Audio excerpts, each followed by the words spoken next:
पुण्यातील दीनानाथ रुग्णालयाच्या मुजोरीमुळे गर्भवती महिलेचा मृत्यू झाल्याचा आरोप. रुग्णालयाच्या बाहेर पोलिसांचा मोठा बंदोबस्त. दीनानाथ मंगेशकर रुग्णालयाची चौकशी करून कारवाईचे आदेश. गर्भवतीच्या मृत्यूप्रकरणी आरोग्यमंत्री प्रकाश आंबेडकर यांची एबीपी माझाला माहिती. वक्फ दुरुस्ती विधेयकावरती संसदेची मोहर. लोकसभेच्या नंतर राज्यसभेतही मंजुरी.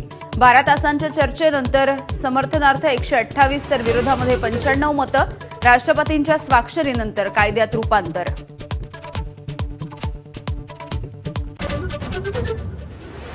माझ्याबाबत बीडसारखा प्रकार करण्याचा कट होता. मंत्री जयकुमार गोरेंचा गंभीर आरोप. मी देवेंद्रजींचा आधुनिक अभिमन्यू, कुठलंही चक्रव्यूह भेदणार. गोरेंचा विरोधकांना इशारा.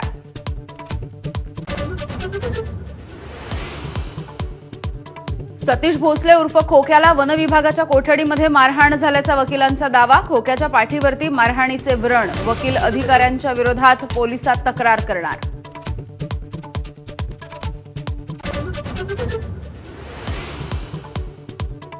नागपुरात भाजी बाजारामध्ये झालेल्या गोळीबारामध्ये एकाची हत्या तर 1 जण जखमी. गोधनी परिसरामध्ये तणाव.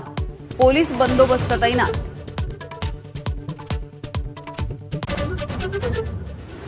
नांदेडमध्ये भीषण अपघात. आलेगाव शिवारामधील ट्रॅक्टर विहिरीमध्ये कोसळला. महिला आणि मुलीला बाहेर काढलं.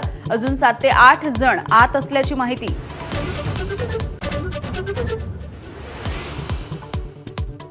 मुंबईत सीआयएसएफ जवानाच्या गाडीची रिक्षाला धडक. अपघातामध्ये महिलेचा जागीच मृत्यू. रिक्षा चालक आणि दोन्ही मुली जखमी.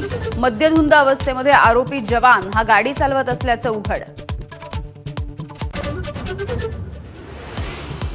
ट्रम्प यांनी जाहीर केलेल्या टॅरिफचा अमेरिकन शेअर बाजारामध्ये नकारात्मक परिणाम. $2 ट्रिलियन चुराडा. भारतीय शेअर बाजारामध्ये घसरण.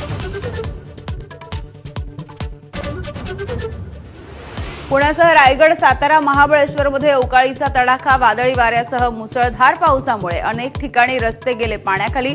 तर आंबा, हळद आणि कांद्याचं मोठं नुकसान.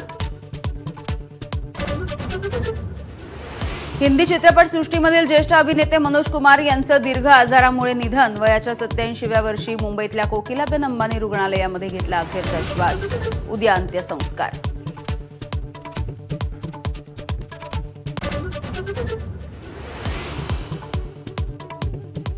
नमस्कार.